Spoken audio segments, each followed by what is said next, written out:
So it's really a fantastic honor to have you here. This is the second edition of the presentation of the findings of the survey.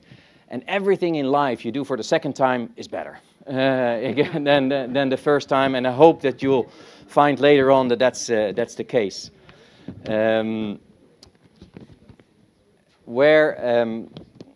I think the backdrop for our discussions this afternoon is, I think, a very sobering picture. And I'll adopt a more sobering voice as well. It's a world of escalating threats, where threats are coming from all sides. A period of escalation, I think, where the European Union is being tested like never before. We're really being pressured from all sides now, and I think that really calls into question really the fundamental capacity of the European Union to uphold its interest in a much more hostile environment. I myself struggle a bit with this problem of overload, and maybe you do so too.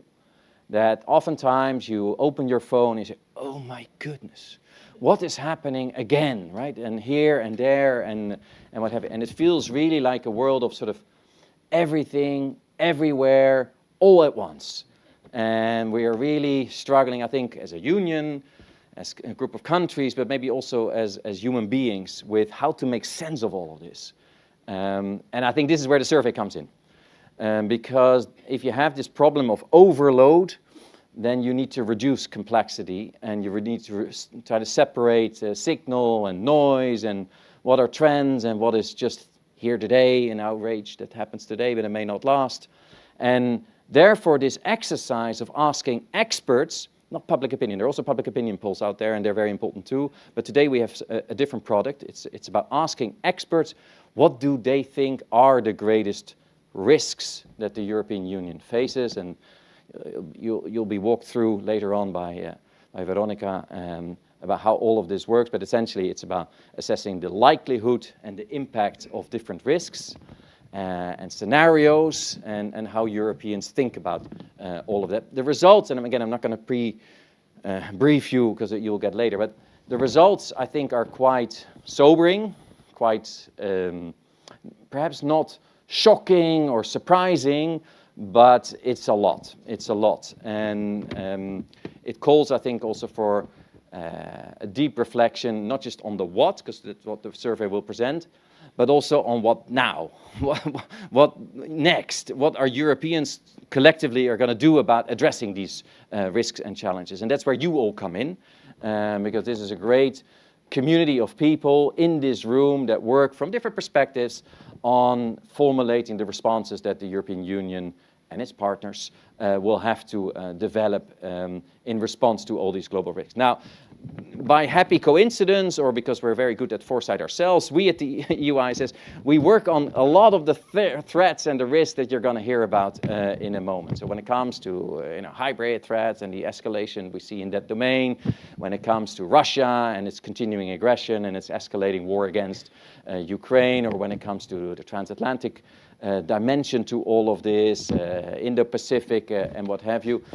Please know that the EUISS works on all these issues. Some of you may know, and I just do a little preview of the kinds of things that we're going to work on in the coming year, just to accompany the conversation that we'll have this afternoon. We're going to do a big project on defending Europe, defending Europeans, while we're deterring Russian threats. And we'll take really quite a broad, big picture view on how to do that.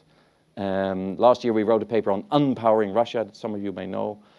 Copies outside, and this will be more about how Europeans organize themselves for defending themselves in a sort of total defense, a word you'll hear later on again, against these multiple threats. We're going to do a project on empowering Ukraine. We did unpowering Russia, we're going to empower Ukraine, because whatever happens this year, it is absolutely essential, and on us Europeans, to empower Ukraine. We're going to do a project also on hedging powers. It's a new kind of category of countries in the world. They're not adversaries, they're not candidate countries, they're not traditional developing partner countries. They're sort of a new category of animals on the international landscape. And as EU, we need to think much more creatively in a much more joined up way on how we handle those concepts. And you'll hear some of these elements emerging also in our discussion this afternoon. So that's what I wanted to say by way of introduction. So I didn't cover everything that Professor Jones will cover now, and then it's over to Veronica, and then the panel, and yeah, we're going to bring all of you in later on. So again, thank you for coming. Erik, please. Oh, super. Thank you, Steven. My name is Erik Jones, and I'm director of the Robert Schuman Centre at the European University Institute.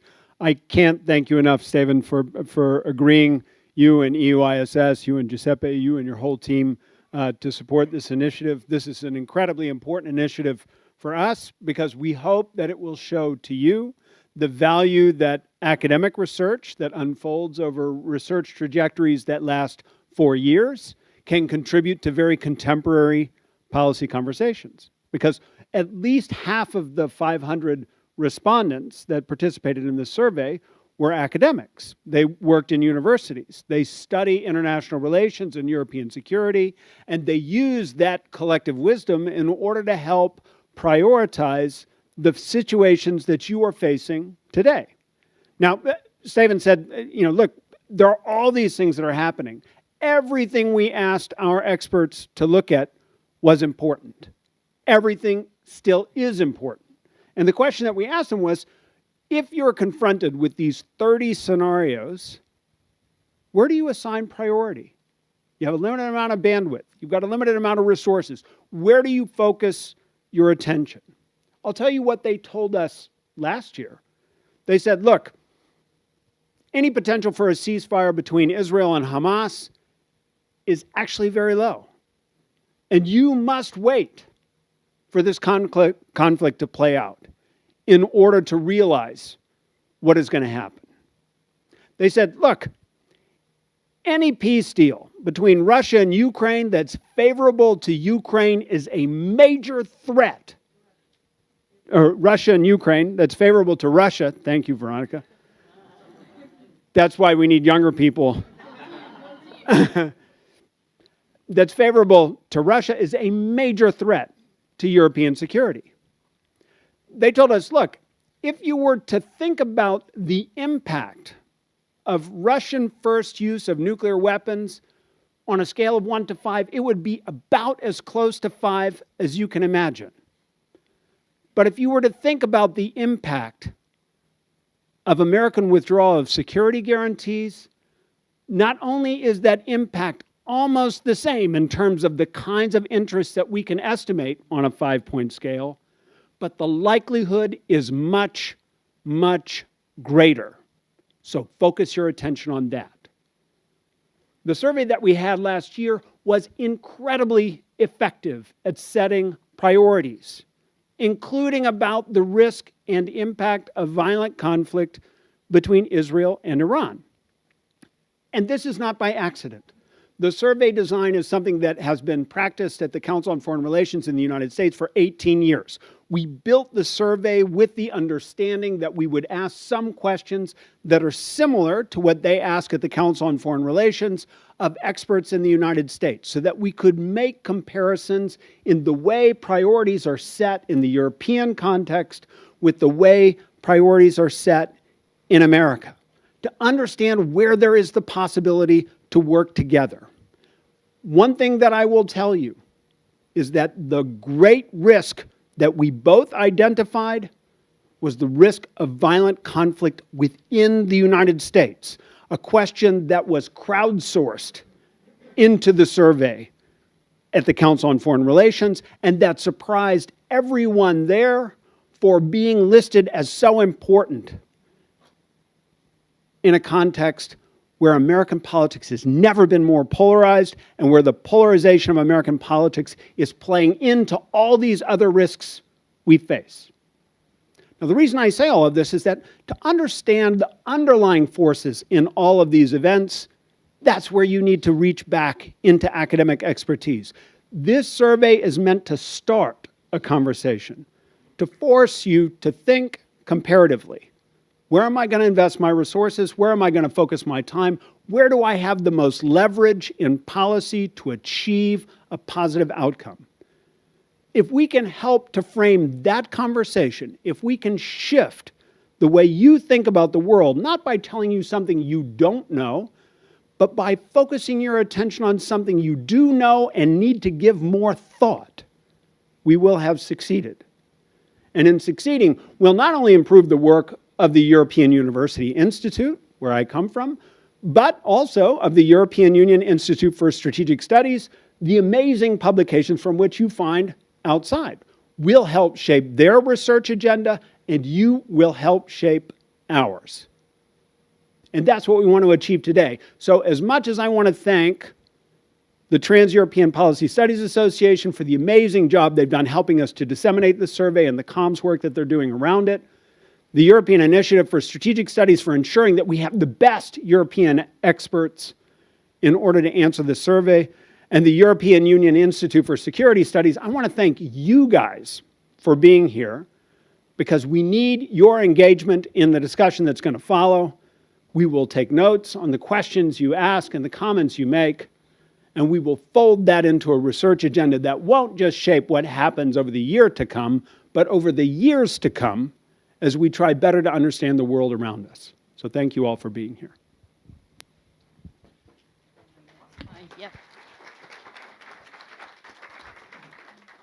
Hi, everyone. Hi, my name is Veronica Anghel, and I guess I'm responsible my task is to show the data that justifies the sense of urgency that these two gentlemen have introduced into our speech. So indeed, 2026 introduces really a very dangerous security environment for the European Union. And in fact, the situation looks so bleak that nothing short of a strategy of total defense would be necessary to respond to the kind of converging threats that I'm about to share with you. This is the converging threat in a nutshell that we decided to put on our cover for this year. As we mentioned, what we do is that we source the scale of impact and likelihood that high knowledge, high influence experts ascribe to 30 risks that we predefine in collaboration with our American colleagues who do the same thing for the United States, with a US contingent of experts, but also something that we refine in our choices with multiple experts who have expertise on Africa, on Russia, on Latin America, and so on. So you can see that different risks are scattered across the globe, and we should probably say that we are the only people who are doing this at this point for the European Union. So right now you have really a multitude of surveys that are coming out about risks, this, there. Even like if you've ever heard of this thing called Davos, they have one that they present there as well, but we don't have one that really looks at the EU as an actor that has unified interests, unified security interests, and asks experts to evaluate what is going on over there. So without further ado, this is how we present the data. So you have the likelihood scale at the bottom and the impact scale at the top. So everything that clusters around this space would be high level risks for EU security. And as we've mentioned before, hybrid war, so a disruptive hybrid attack on critical infrastructure of the European Union is practically imminent. So you can see people are very anxious to put these sort of numbers on average is quite high. What this means is that things like subsea cables, which 2/3 of world cables are connected to the European Union, so it's not surprising. And we've already had about, I think, at least 3 attacks that are reported in the last days, in the last 2 weeks, so the first 2 weeks of January already. Electrical grids shut down. So all of this is pretty, the experts are very much aware that these are imminent threats for the European Union.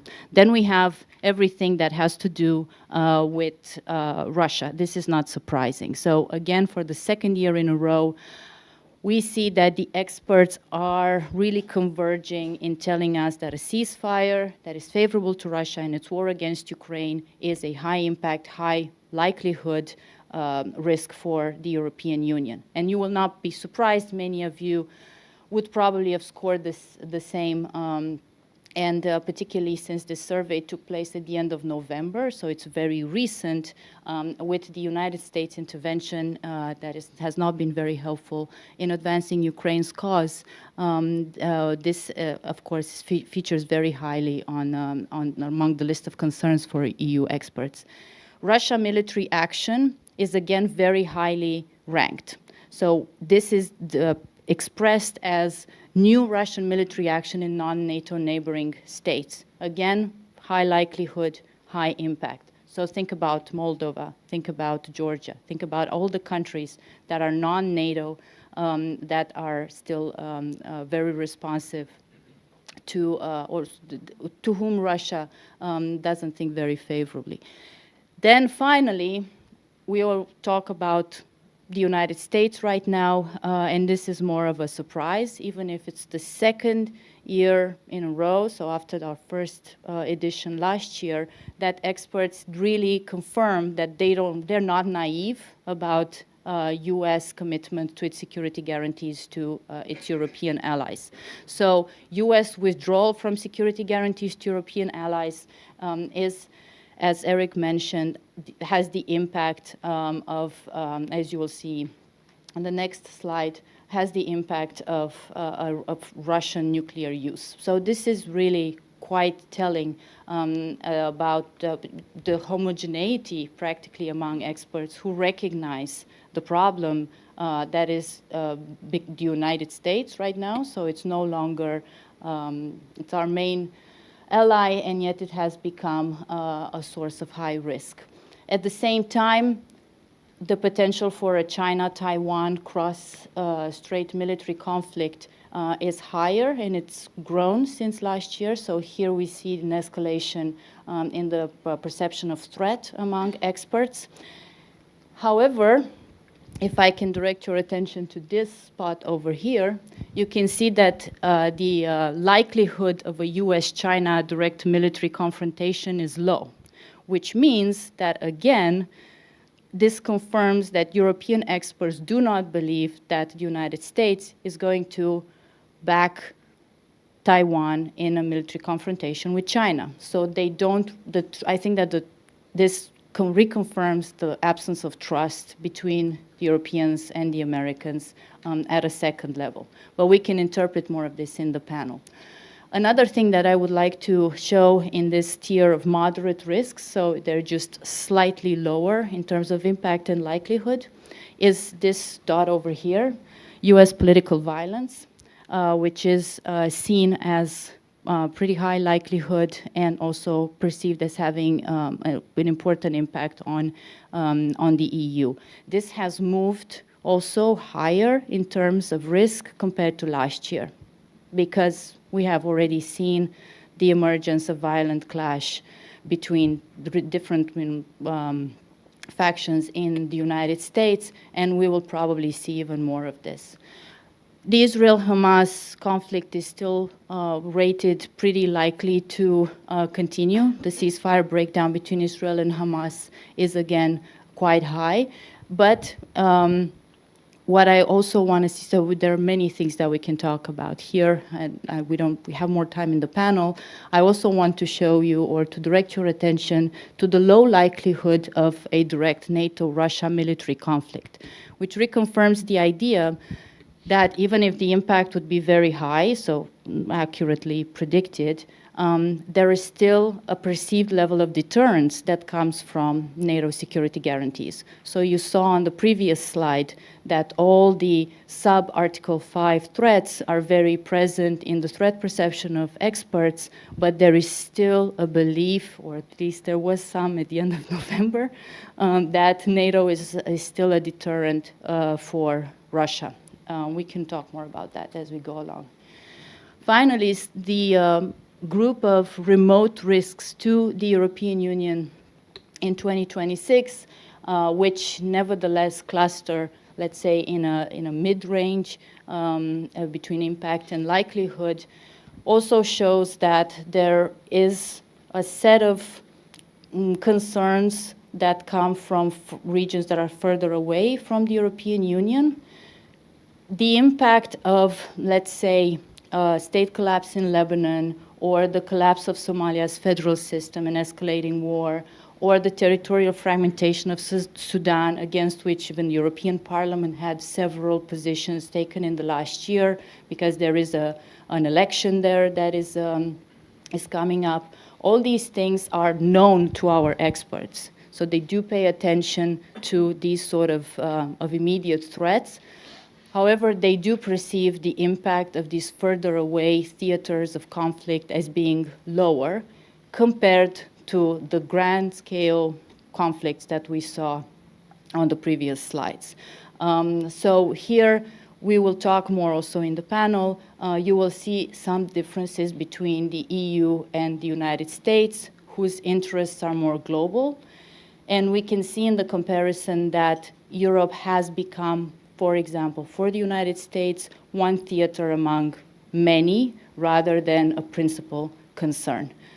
So here, I would also, for those of you working on this space, which we don't talk that much about in the media, you can nevertheless see that we do keep our focus on these regions because the EU still has missions in these parts of the world, and it's still investing time and resources and money in places like Mozambique or in places like Somalia. So these are very important risks, I think, but we can also talk about what is missing from our sample. Finally, I want to show you who the people are. I don't know how many people in this room have taken the survey. I feel like asking you to put your hands up so I can shame those who didn't. Oh, thank you. You guys, you got to take this survey. I know it's hard, but the problem is that if you don't take it, I don't know how many academics are in the room, but it would be very good to have practitioners' views on this, because see how academia is overrepresented with over 50%? You don't want to let those people reading the books to answer these sort of questions, right? But the problem is that they take the survey, and it's very hard to convince the practitioners to give a precious moment of their time. So we do have, we're really striving, and we've partnered with the EUISS informally as well to try to send more this survey within the diplomat community, and we would like to get these numbers a little higher in terms of practitioners. The sample is very highly educated if you consider the PhD has any value. So they are over 50% with a doctoral equivalent, and at 42% at least a master's. So that's really good. Unfortunately, male, quite a bit. But no, not unfortunately. I was going to say unfortunately, it reflects the distribution, the gender distribution in foreign affairs, perhaps. So we would need to solve that. The knowledge among experts is very high, and close to 40% are self-identified as EU foreign policy experts. The last number, so the number here is 501, because that's how it happened. We eliminated everyone who took the survey and said they had no EU expertise, no EU expertise. Like, thank you for your time, but not good enough. The other thing is that everyone who has taken the survey is an EU citizen or resides in the EU. Not because, let's say, our Ukrainian partners' opinions are not important, but they would scale differently in terms of impact, let's say, on war than a European citizen. The distribution is, well, around Brussels, but that doesn't mean that they are Belgian. It means that this is where the majority of experts who also care about taking the survey would be placed. It is in our interest to get more people who are based in Central and Eastern Europe as respondents. And of course, we would like to have a more balanced distribution across Europe, but we are really grateful to all our partners for having sent the survey across the EU. Another thing I'd want to say, and I'll stop here and take any questions, is that we looked at the distribution of answers between different subcategories. So are academics more or less worried than practitioners? Are people who reside on the eastern flank more or less worried, or like how do they score? And we find no differences. So this is, I think, really a key point to take away. Because we think that there is a divide in opinions across the EU and government level, population, and so on. And at the expert level, that is just not the case. Either there's groupthink that takes place there, we can debate and so on, etc. But these are really high influence, high knowledge people, and there is no statistically significant divide. And I think this is it's important to notice. I would leave it at that, and maybe we can discuss more content or methodology, whatever you're interested in the panel. Should I move? Yeah. Thank you. Yeah. Well, let me say thank you so much, Veronica. I hope you can hear me. No, that project. It's fantastic. Every time I work with Veronica, with the EUI team, we learn so much. Now we're going to move into a panel discussion that will start with a few representatives here of the community in Brussels, and then put everyone else with us and invite you all to participate in the Q&A. We will then start a panel. Let me invite the participants of the panel, starting with His Excellency Petros Mavrikios, who is the Cypriot ambassador to the PSC.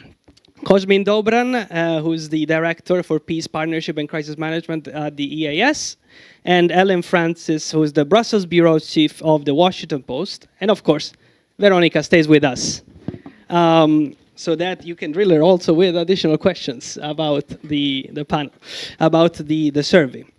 I'm Giuseppe Spatafora. I work at the EUISS as Transatlantic Relations Analyst, and I also happen to work with Veronica and Erik and others on the survey. Again, thank you for bringing your expertise with us and for allowing us to participate in this effort. And I also want to spend 1 second to thank everyone in the team, both at EUI, TEPSA, EISS, and all the team, the events team at the EUISS, who has helped us organize today's event.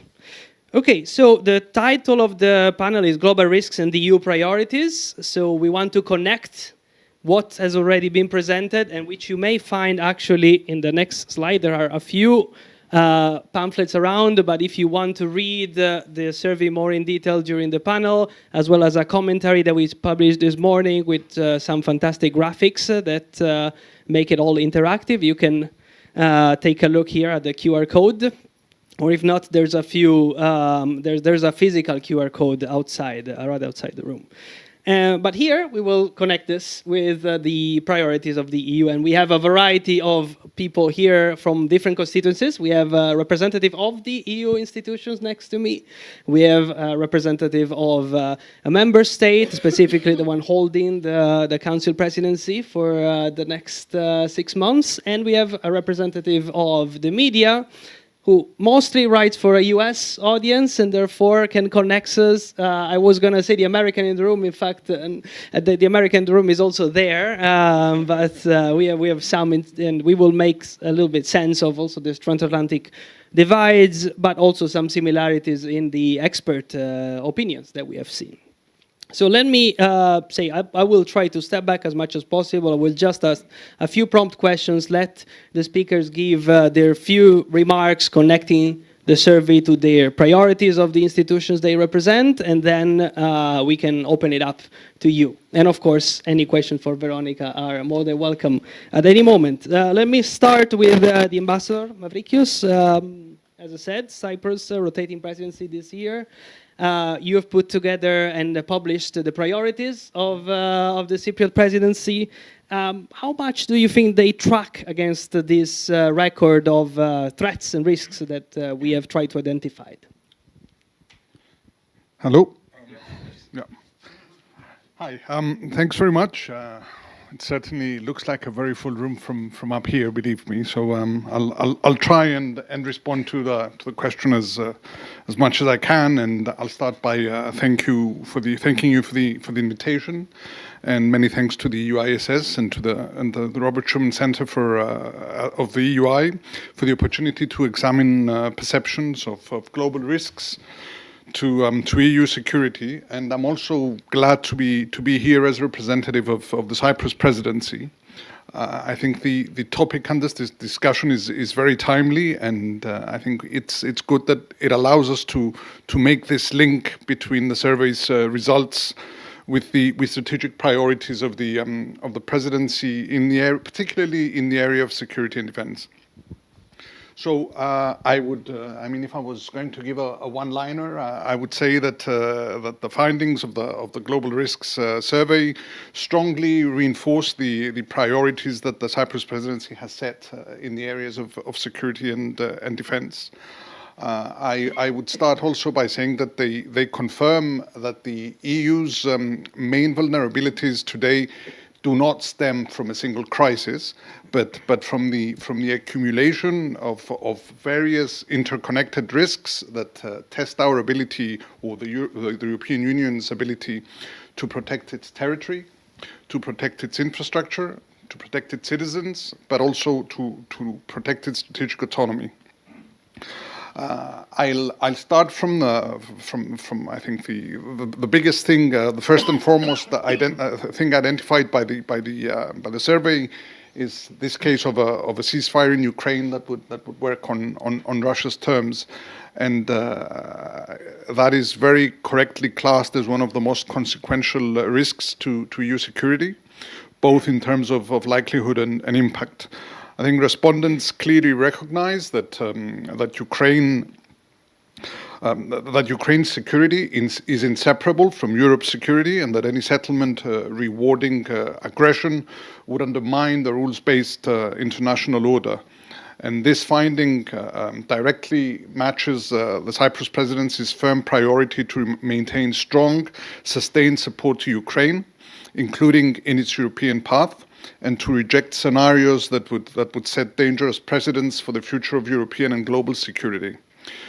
Coming myself from a member state that continues to face a grave and ongoing violation of its sovereignty and territorial integrity, I think that Cyprus and Cypriots are acutely aware of the long-term costs of accepting faits accompli created through force, and that is something to keep in mind.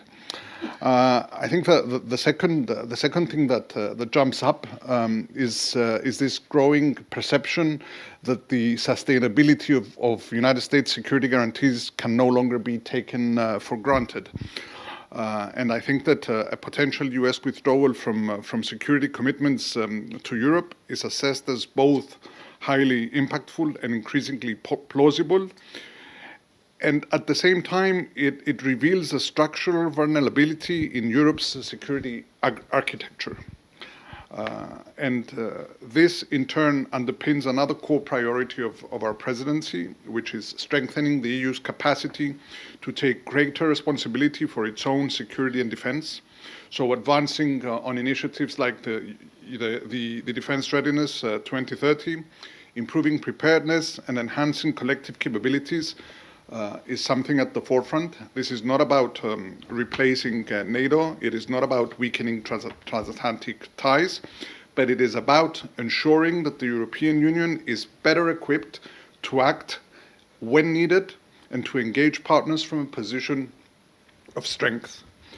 The final thing I'm gonna touch upon is the fact that there is a very clear concern in the survey on hybrid warfare, and that is one of the threats facing the EU, particularly attacks on critical infrastructure, energy networks, and digital system.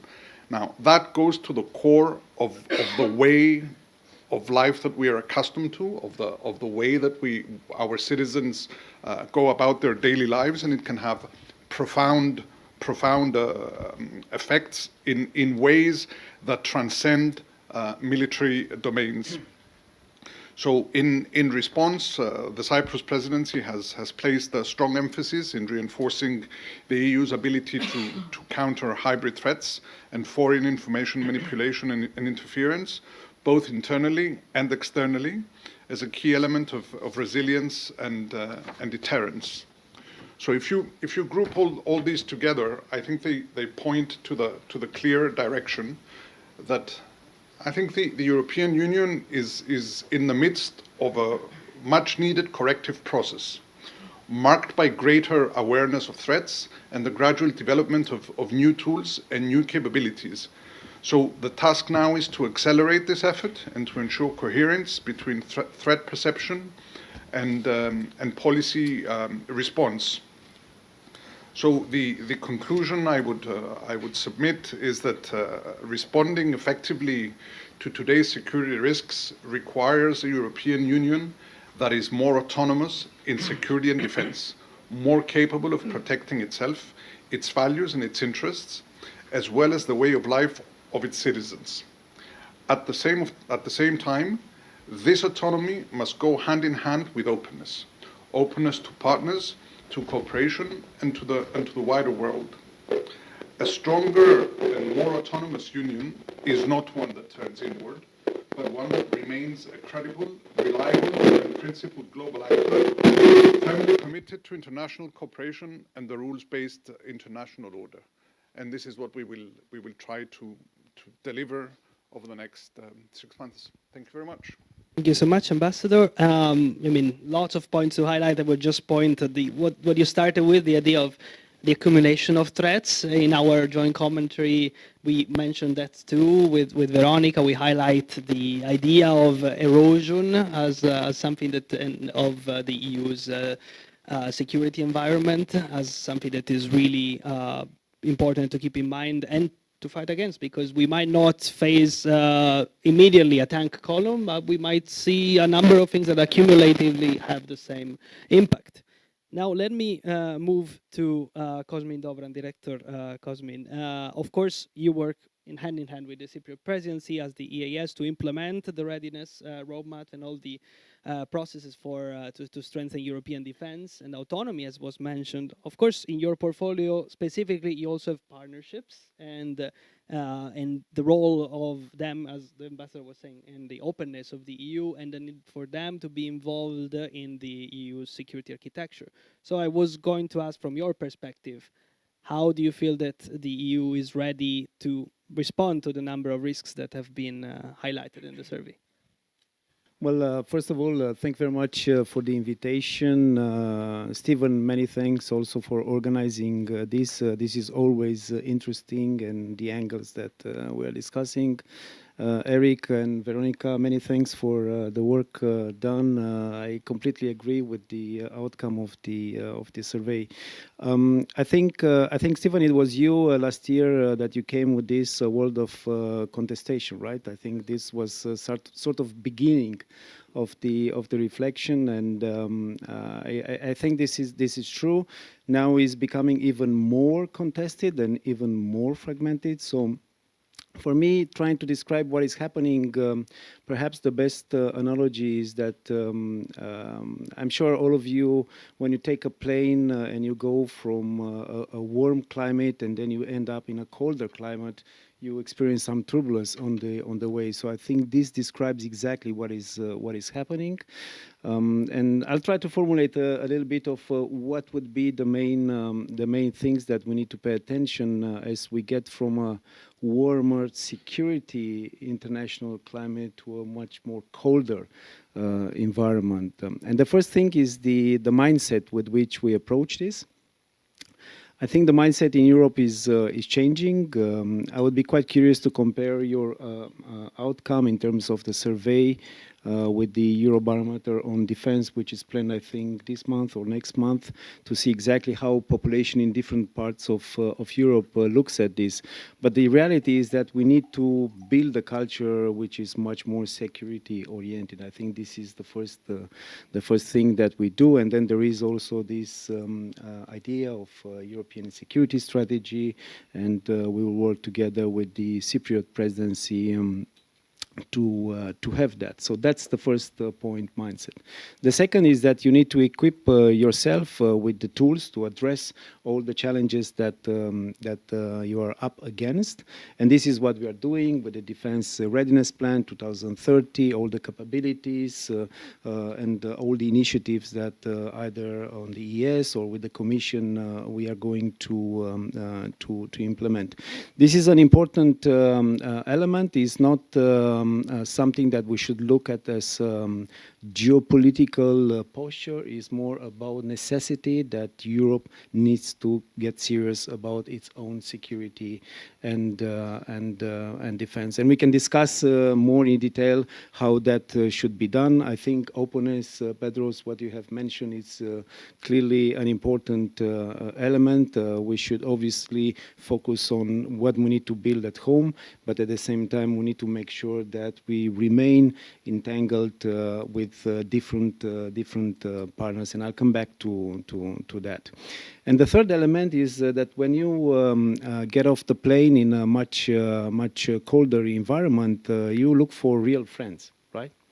So I think we need to be quite selective, and we need to have a hard discussion about who are our real friends in the world.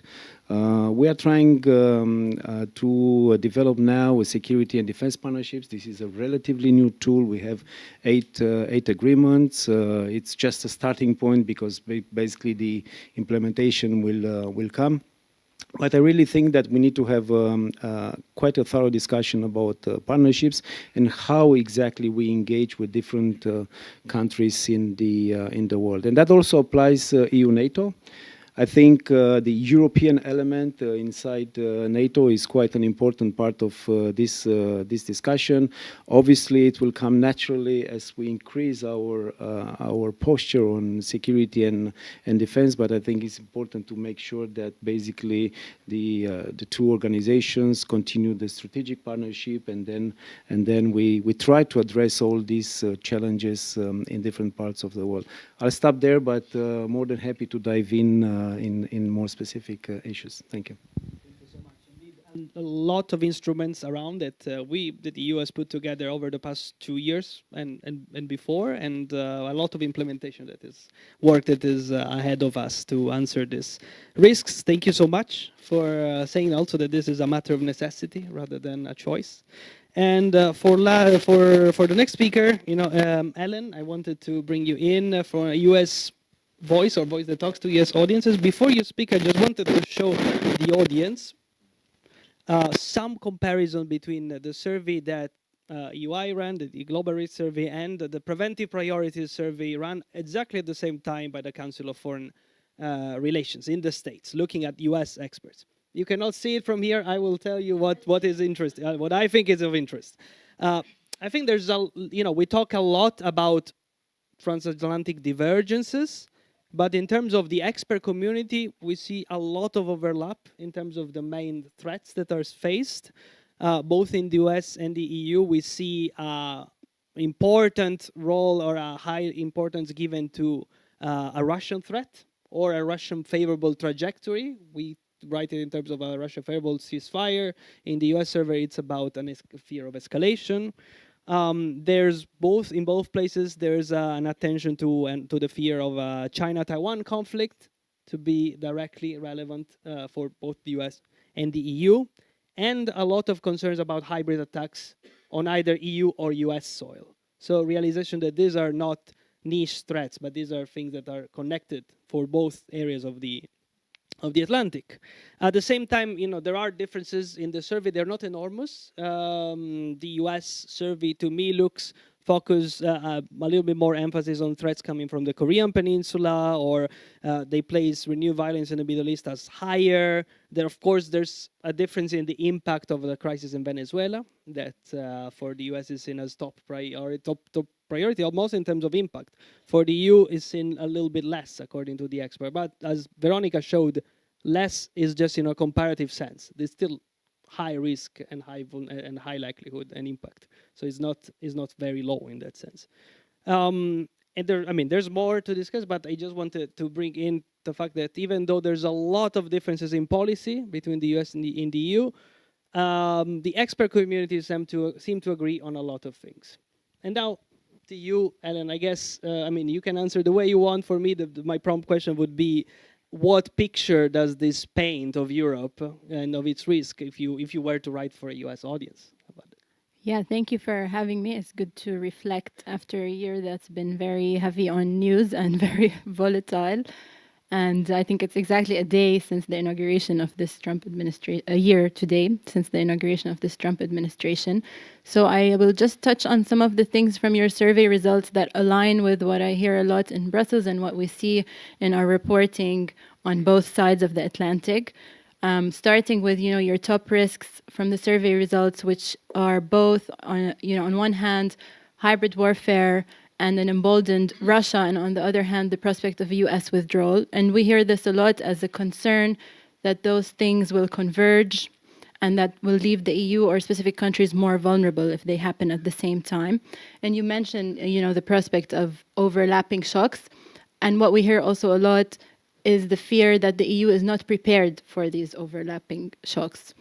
I think the other point that a lot of people brought up in their comments is that the risk of a US withdrawal is almost as impactful as Russian nuclear use, but way more likely, which says a lot to me about the severity of the moment, not to be alarmist, but to not underestimate the impact of this rupture or this shift in the transatlantic alliance.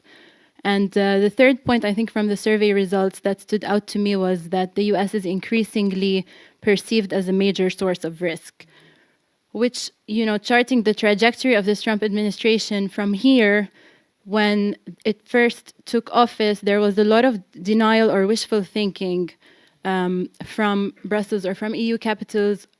From people who didn't want to believe maybe that there is a shift in priorities or in resources, or that there might be some form, even if not a dramatic one, of US drawdown.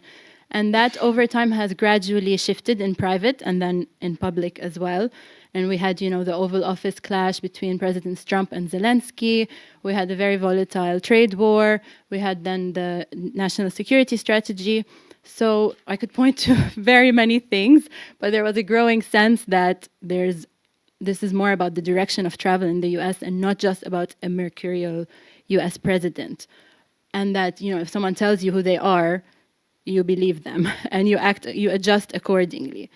And I think then the next shift after that came when there was a growing sense that, some people started to say maybe the US is not just possibly going to withdraw, maybe the US is out to in its current form, or this US administration, it might come out to undermine the EU project itself.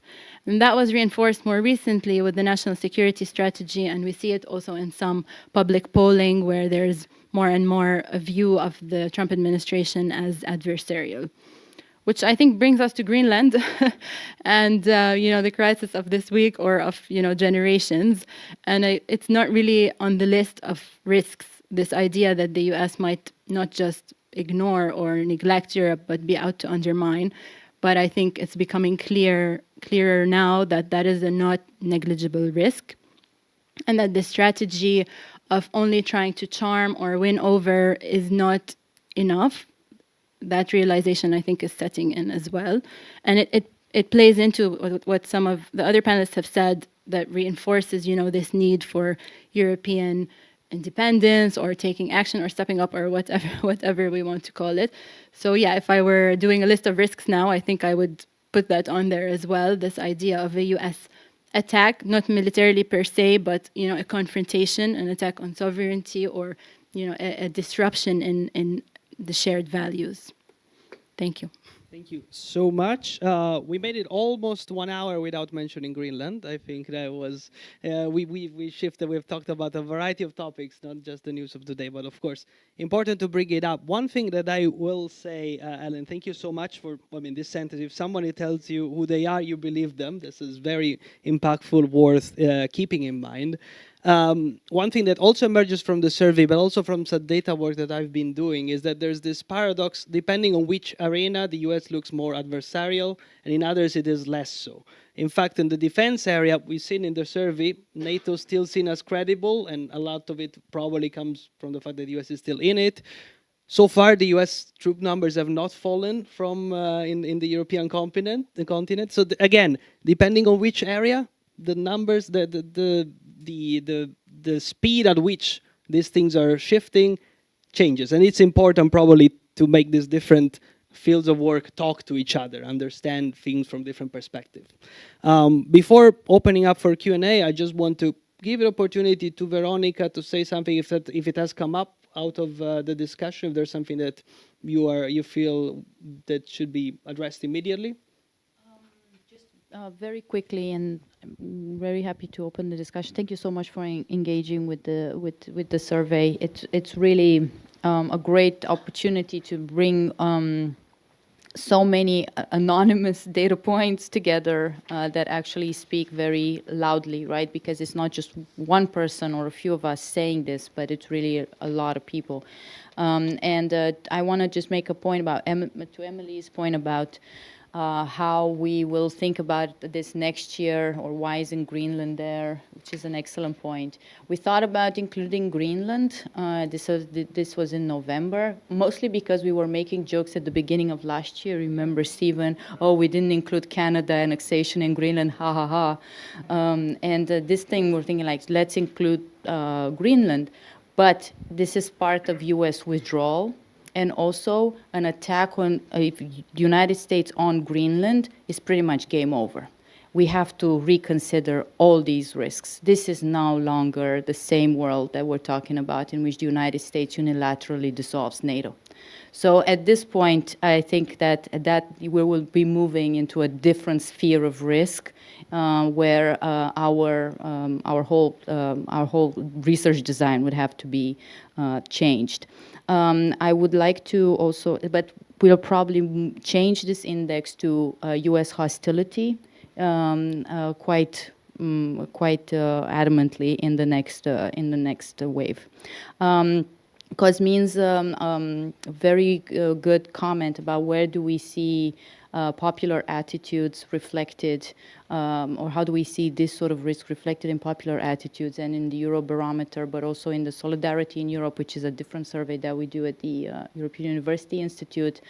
We see a spike in across the European Union in citizens' commitment to higher defense spending, to having a unified EU army, and to having support for enlargement to Ukraine, spending for Ukraine, humanitarian support for Ukraine, and so on, particularly since Trump took office. And I think that if we were to take this survey now again, we would see even higher support, because there's a rally behind the flag support and a momentum in the European Union as well.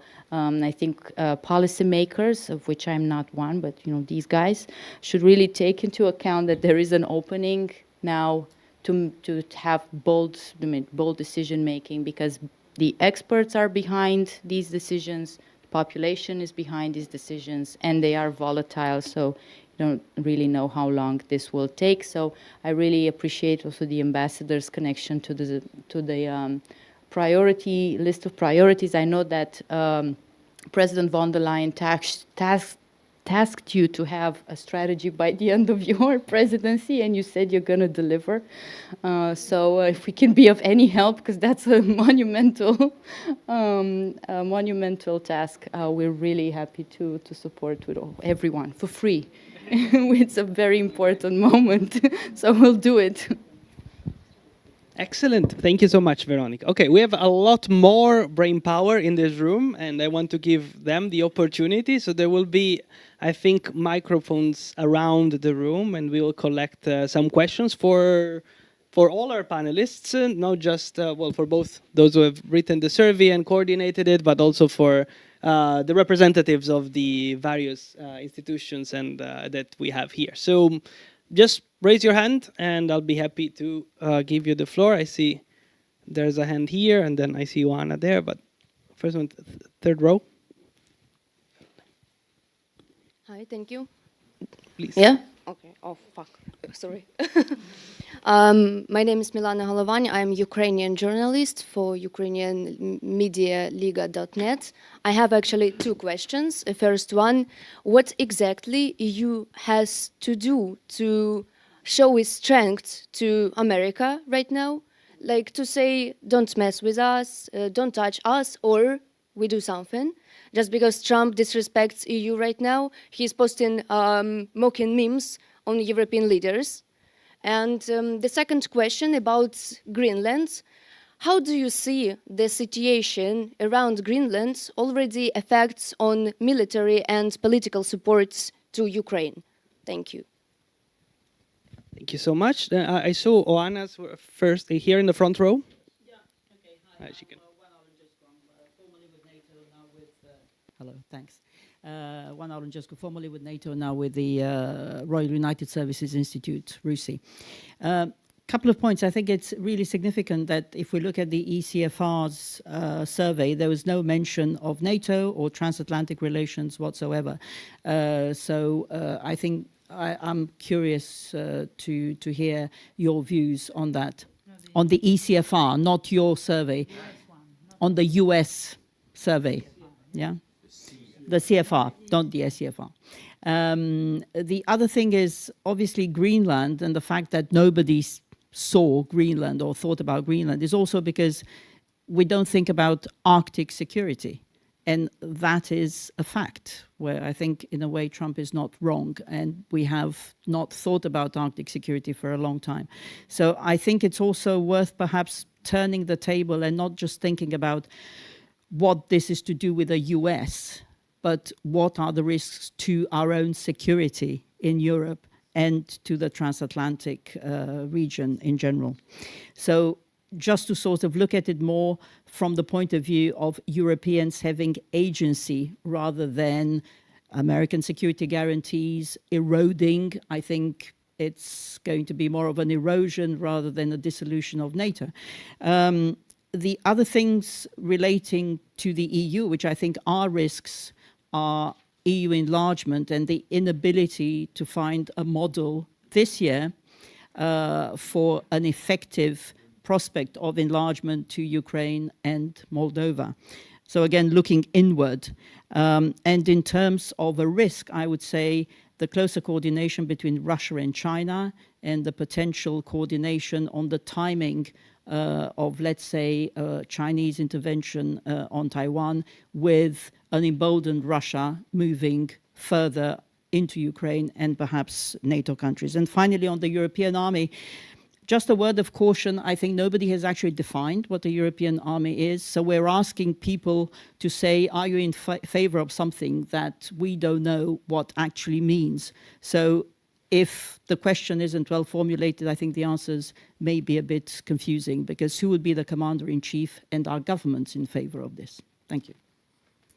Thank you so much. One, I think there was a bunch of questions packed into two interventions, so why don't we just get back to the panel for some responses, and then we'll go back to another round, so hold tight. I mean, we might do it in the opposite order. Shall we start with you, Veronica, with the question? Yeah, sure. I want to hear everyone else's responses. Very quickly to Juana on the Arctic. the way we frame this is about the risks in the next year. So in 2026, and of course Arctic security is very important, but it has a lot to do with climate change, which is also not a question represented there, and the opening of different routes and confrontation and so on. If the United States does not invade Greenland, there is no immediate Arctic threat in 2026. So it would have to be quite, in the context of the United States in Greenland, that's a big issue. In other contexts, I think I would agree with what the Danish and the Finnish and everyone in the north have saying. There's no immediate threat right now, but nevertheless we can invest more in that security for the foreseeable future. We will probably include this for sure. No US and NATO in the CFR survey. The only thing that I would add there is that in the CFR, so in the Council on Foreign Relations in the US, one of their number one risks for the second year in a row is internal violence in the US. So they have included a domestic threat for the first time in 18 years last year. It showed up as a top threat for United States interests, and this year has been reconfirmed. They include NATO. It is included as a clash with Russia, which actually the Americans are more concerned about apparently than the EU experts. And there are others as well, but we can talk more. I would let the other questions about what the EU is doing to EU representatives. We are there and we do in the opposite order. Ellen, I don't know, from your perspective, again, from US audiences, what does EU have to do to show perception of strength? Yes, I was going to just comment on that. I get that it's a very hard to balance because the risks of pushing back are not small. But there is a growing sense, I think, here, in response to the first question from the Ukrainian journalist, that here and in Washington, that the EU's willingness to play nice so much for the past year is not working, and that it might even be hurting. And we see this reflected in some of the comments from officials within the Trump administration. So, I mean, it's not for me to answer how to resolve this dilemma, which is real. But, you know, if the EU wants to use the threat of retaliation for leverage, the threat has to also be believed on the other side. One interesting, perhaps, token of two conversations I've had recently from, I've heard reports of of two ways in which the reaction by Denmark and others has been seen. On one end of the spectrum, it has been seen as a provocation, and on the other side, on the opposite side of the air, it is seen as just a response to request by the US administration. There's a problem of communications there, but it also goes with pre-existing, preconceptions that were there before. For the tough questions, perhaps Cosmin first, and then the ambassador. Okay, thank you very much for the questions. I'll take the question from our Ukrainian colleague. The first thing that we need to do is to continue to increase our security and defense capabilities, because basically this is the main issue today. The second is to continue to support with all the means Ukraine, while at the same time basically prevent Russia from gaining more strength and basically doing more damaging in Ukraine.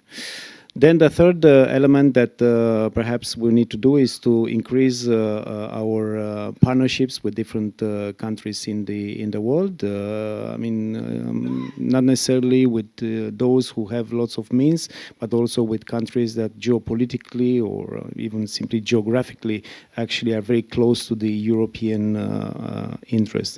And finally, coming back to my initial intervention, I think we should be quite pragmatic in how we approach the relationship with the US. I think there was somebody mentioning adversary. I think this carries a lot of weight. In the end, I'm sure that we can find ways to work in a very concrete way with the US. We just need to realize that the posture that the US has and the posture that the EU has in terms of security and defense are completely different. So perhaps that's where we need to look, and I'm sure this will be reflected in the strategy that the Cypriot presidency is going to finalize by the end of June.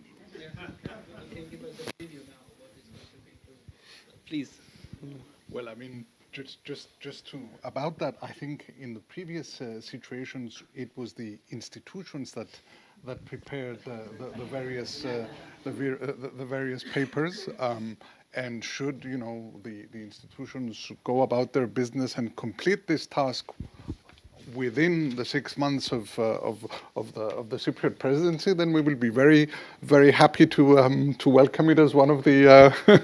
But no, on a more serious note, I'll try and give my own response. What the European Union needs to do to show its resolve, I think first and foremost, it's not a question of perception of strength. I think it's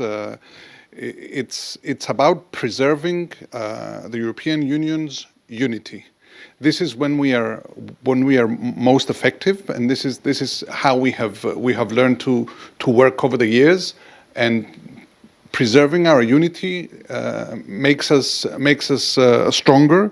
And I think what Cosmin said, you also need to be pragmatic in the relationship. The transatlantic bond has been a very, very important aspect in how the European Union has gone about its business for the past 70 years.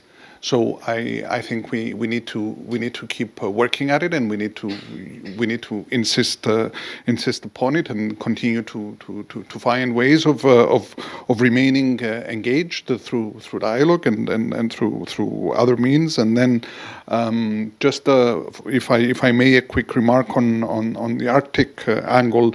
I think the Arctic security needs to be seen within the context of a wider European security. I think the European Union, within this restart or revamping of its defense, is looking into adopting a 360-degree approach, and that would certainly encompass other threats as well. And I would assume that the Arctic angle would be taken care of through there. That's my response. Thanks. Excellent. Thank you so much. Let's do a second round of questions. I can see Ian right there. Thank you very much. Hi, Ian Bond from the Centre for European Reform in London. So I had, I guess, three comments and questions. I mean, one is about the gap between this, I think, pretty good analysis and the revealed preferences of the EU when one looks at the multi-annual financial framework draft.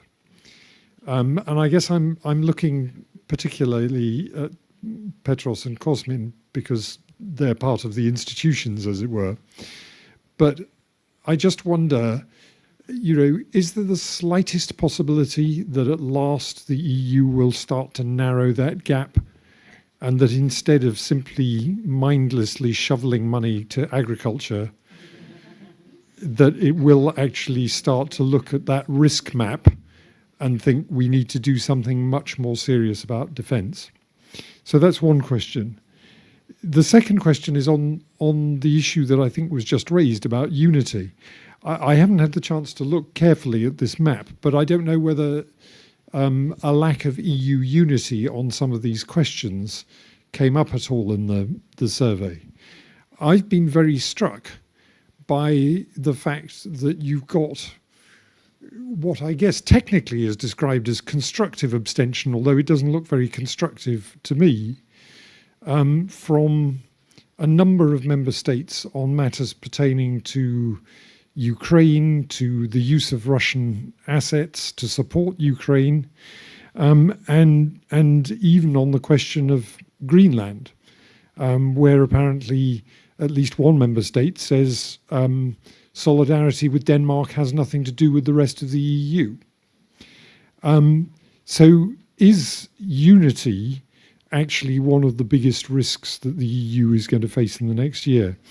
And the last one, which I guess is directed to Veronica, is maybe it's because it's not a one-year threat, but I'm quite struck by the fact that you're seeing almost total societal collapse across a belt of Africa that stretches from Mauritania to Somalia.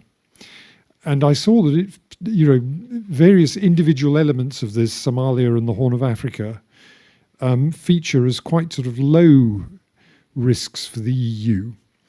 But given the experience of the past, where major conflicts drive major flows of migrants, is there a risk that actually even your very distinguished panel of respondents is underestimating the impact that collapse of a large swathe of Africa might have on the EU?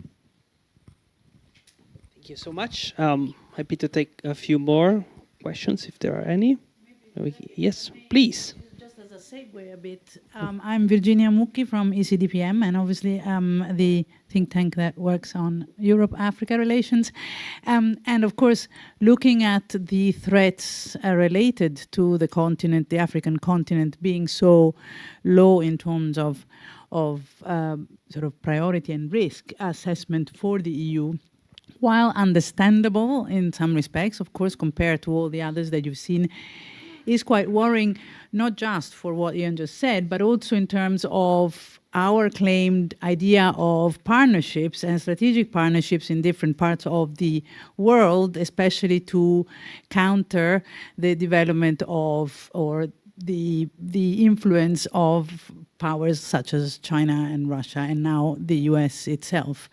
And so it's not surprising that our African kind of friends and in some of these countries will look back to the EU saying, when we are so worried about Ukraine, I say, well, look, when you're talking and assessing our worries in our neighborhood, and you're looking at, in a sense, how they will be probably translated in doing nothing because you have to rightly prioritize, then we shouldn't be so surprised that some of them saying, well, frankly, that's your problem, you deal with it, and not be so shocked about it.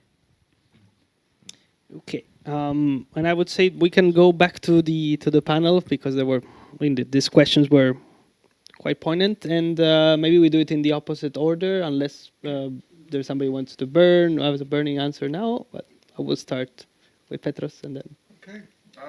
Just yeah, very quickly. I think on the MFF as a presidency, the idea of having a budget that makes the correct programming for a multi-annual period is rather daunting, and I think it's not something that I can handle on my own. But I think the intention of the presidency is to work towards achieving the necessary progress and the necessary consensus that is required to get us over the line. And I think it boils down to supply and demand, or the scarcity of resources and the conflicting needs or requests to make use of those resources. But I will not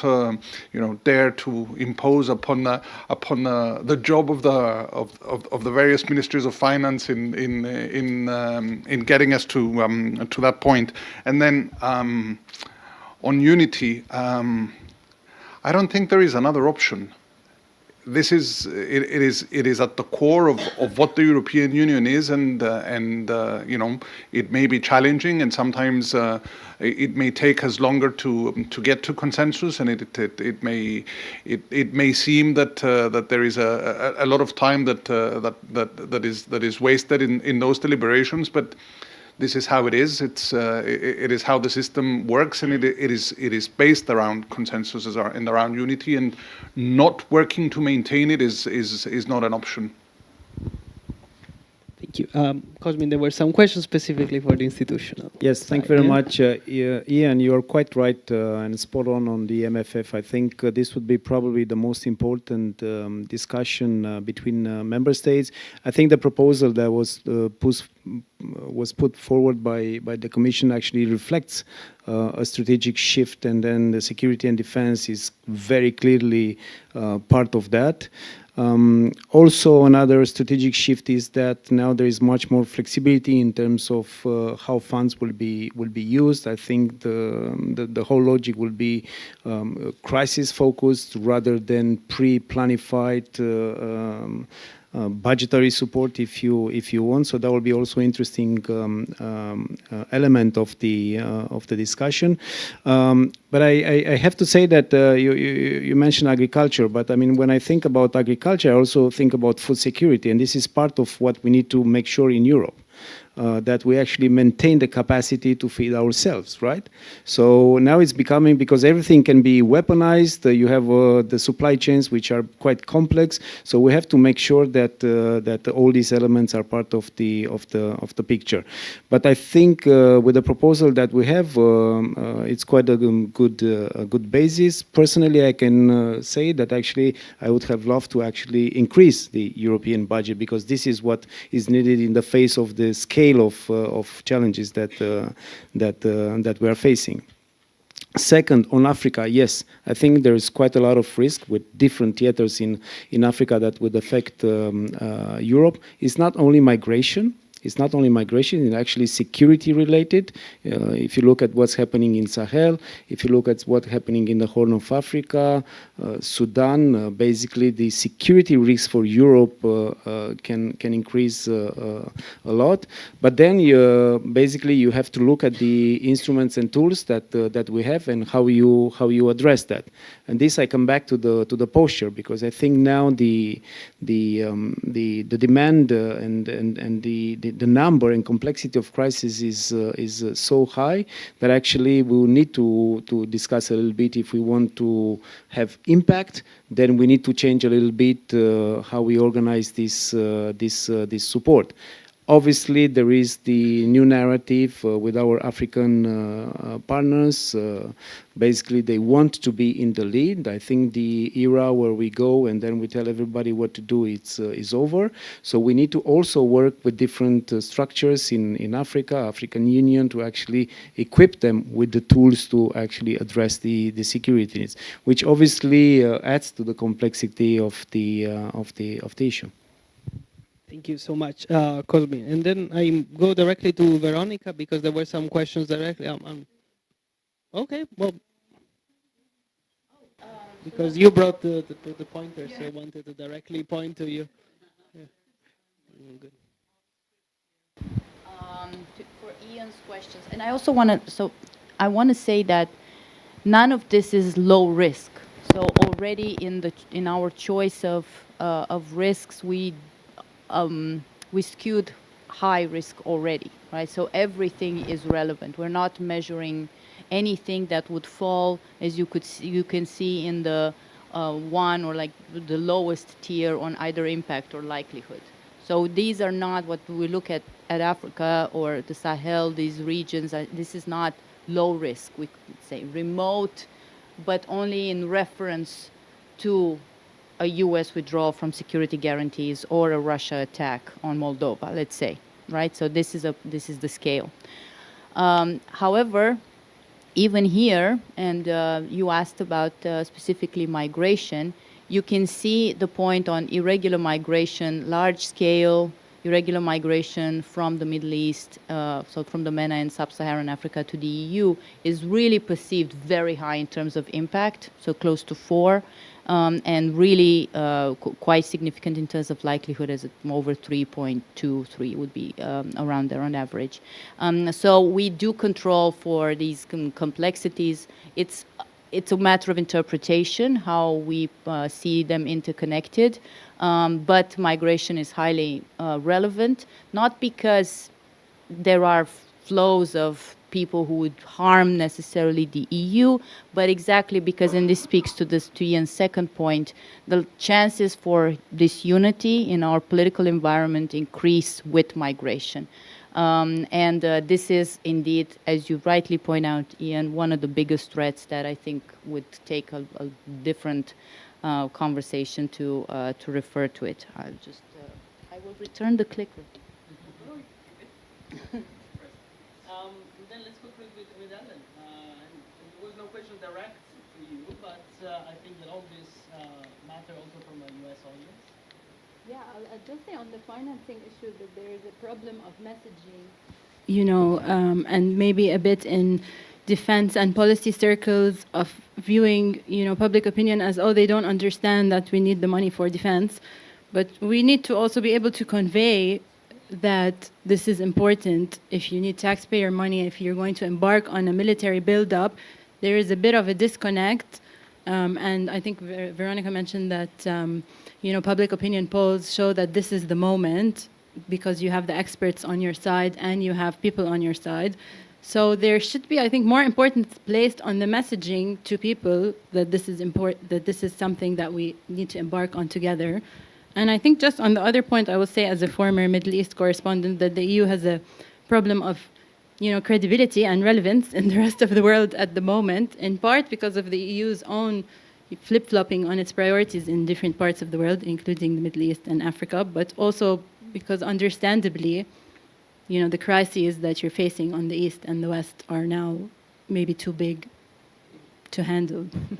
And importantly, I will say, but this mic works much better, thank you. Of course, the Middle East, we didn't discuss it much today, but it is still, there's a lot of high risks there related to the Middle East. They simply, again, the very top ones do not have the Middle East in there, but they remain extremely relevant for the EU experts and also in the US preventive priorities. So they always at the risk of, unfortunately, becoming a reality again, according to our experts. Well, we are almost at 6 o'clock. There is one point of order here.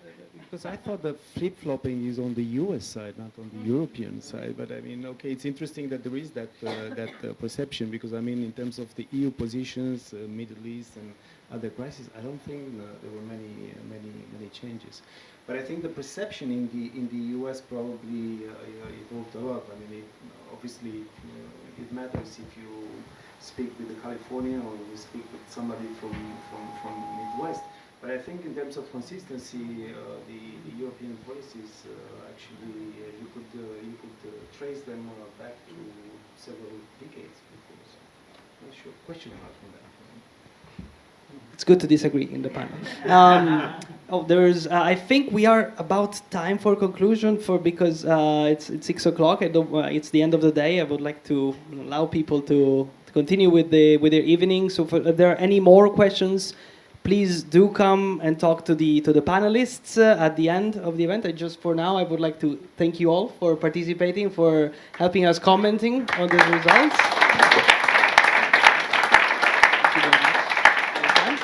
We can go back to our seats and leave the floor to the Masters of Ceremonies for the concluding remarks. Professor Jones.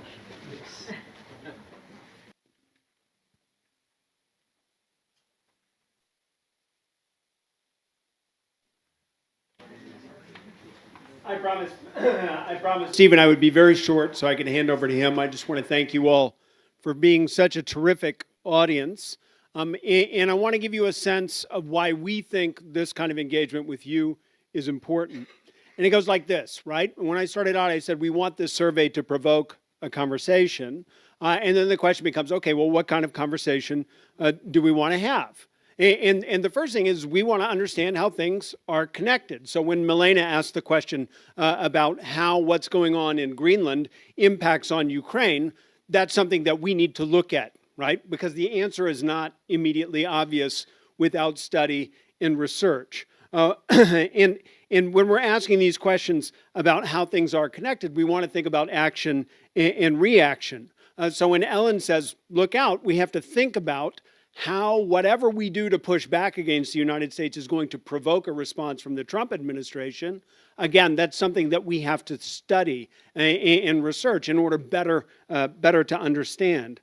We might also think about unintended consequences. So it's not just a question of action and reaction, it's a question of perception. Ellen brought this up in the context of credibility, the credibility of European policy if it's perceived not to do what Europeans say. But Virginia brought this up in the context of reciprocity. If Africa is going to work with us, what are we doing for them? Whatever our perceptions of the risks that they represent, if we don't act on their behalf, why should they support us in matters that are of importance? And that brings me to the sort of fourth area of interest. There are many things that are urgent, and this survey is designed to capture them by looking at a one-year time horizon. But what's urgent may not be what's important. And so when Ian talks about a whole swathe of sub-Saharan Africa that's going through a demographic change that may not be possible to address, we need to research that as well. Or when Oana talks about Arctic security risks that have gone too long ignored, we need to study what those are and how, as Veronica suggested, they're being affected by climate change and the opening of sea lanes that we think of as being positive, but might actually work in the opposite direction. Now, in all of this, I keep stressing who we are, right? But who are we? I think Oana is right to ask, we are the ones who are responsible for agency. We're supposed to do something. And as much as we can widen that circle, the more effective that agency becomes, which is what Cosmin is stressing in his remarks about the need to find effective partners, to reach out, right? And Petros stressed this as well. We need to be open to these partnerships because the agency is not limited to the European Union, right? And that agency must be exercised purposefully. And here I'll leave with Petros's fine introductory remarks to stress what should go into that security strategy. Europe must be able to act purposefully. That is what strategic autonomy means, because the purpose is the strategy and the autonomy is the ability to act. And acting purposefully is what this strategy should underscore for us. You see what we need to face in the world around us. Now we need to figure out how to do it. Thank you all for being in this audience. I'm going to hand over to Steven, so don't leave. You're really awesome. We want more of you. No. Well, thank you so much. Yes, exactly. Please. See what he did there? You know, he's a master at this, and that's why connecting all these points of insight and bringing it all together to a coherent whole and injecting energy and all of that. So that also explains Erik and Veronica and why we are so glad to partner with you guys at the Schuman Centre, because this is exactly what we had this afternoon, is exactly the kind of thing that I want us also at the EUISS to do, which is to act as this connecting bridge between the world of ideas and the world of policymaking. And in a world of chaos and change and overload that I mentioned at the beginning, investing in your analytical capacities to know what is going on is also investing in your strategic autonomy in the way that Erik just described. I will tell you maybe the story through sort of two relationships I had at the very, very start of my career. I worked for Javi Solana when Robert Cooper was the Director General at the Council. Just bear with me with a sec.